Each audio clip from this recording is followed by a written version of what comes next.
राजद प्रत्याशी राजद के जो एमएलसी प्रत्याशी हैं विनोद जायसवाल जी, उनके चुनावी रथ के श्री कृष्ण बने हुए हैं शिवशंकर यादव। राजद के ये भी नेता हैं। शिवशंकर जी, कैसा चल रहा है चुनावी काफिला इनका? देखिए, हम लोग पिछली जो भी कमियां और त्रुटियां थी, उन सारी त्रुटियों को दरकिनार करते हुए इस बार हम लोग का काफिला जो है, दरकिनार करते हुए या सीख लेते हुए, जहां कमी थी उसे सुधारने।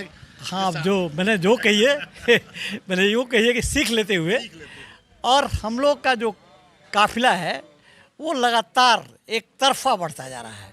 कोई रास्ते में हर संघर्ष में कुछ व्यवधान होता है। इस बार तो आपके अनुकूल है, आपके 6 विधायक हैं, तो ये तो असर डालेगा इस। हाँ, बिल्कुल बिल्कुल, हमारे 6 विधायक हैं और सभी विधायक अब माननीय जो हमारे यूथ आइकॉन है ओसामा बाबू, और हमारी जो प्रिय नेत्री हैं मैडम हिना साहब, वो पूरी लगी हुई हैं, पूरे दिलो जान से लगी हुई हैं। और इसलिए इस बार जो है हम लोग की जीत जो है वो बिल्कुल आसान दिखाई दे रहा है। मतलब हमको तो लग ही नहीं रहा है कि कहीं कोई लड़ाई है, जबकि हर संघर्ष में व्यवधान आता है, कहीं न कहीं से कोई रोड़ा आता रहता है। हम लोग तो ठोकर मारते हुए निकलने वाले लोग हैं, लेकिन कहीं कोई व्यवधान नहीं है, कुछ नहीं है। इस बार तो जीत सुनिश्चित ही नहीं है, बल्कि अपार बहुमत से हम लोग जीतने वाले हैं। पूर्व एमएलसी टुन्ना पांडे जो पहले बीजेपी के थे, लेकिन अब वो आपके खेमे में दिखाई दे रहे हैं। लगातार वो तेजस्वी यादव और सभी नेताओं से मिलना जुलना उनका होते रहता है। कल एक बार उन्होंने फिर से एनडीए को ललकारा है और ये कहा कि अब तक नाम की घोषणा आप क्यों नहीं कर पा रहे हैं? देखिए, एनडीए की जो स्थिति है वो बहुत ही नाजुक हालत से गुजर रही है।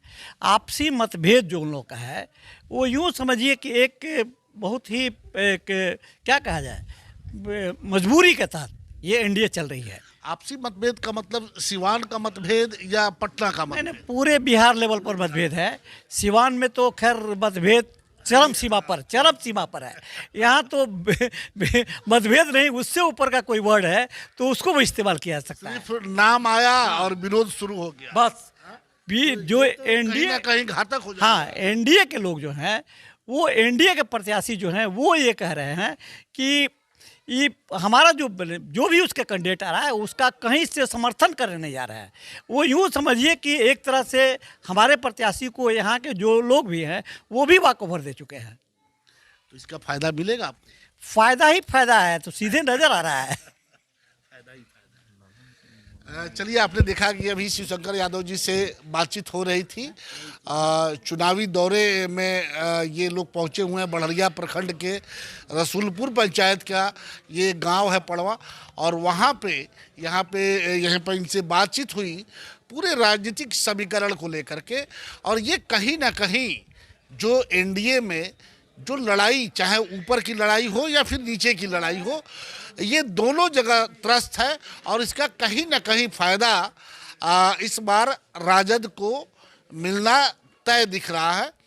अब देखते हैं कि 4 तारीख को जब बूथ पे लोग जाएंगे तो इसका असर कितना होता है। ये तो अब 4 तारीख के बाद ही पता चलेगा।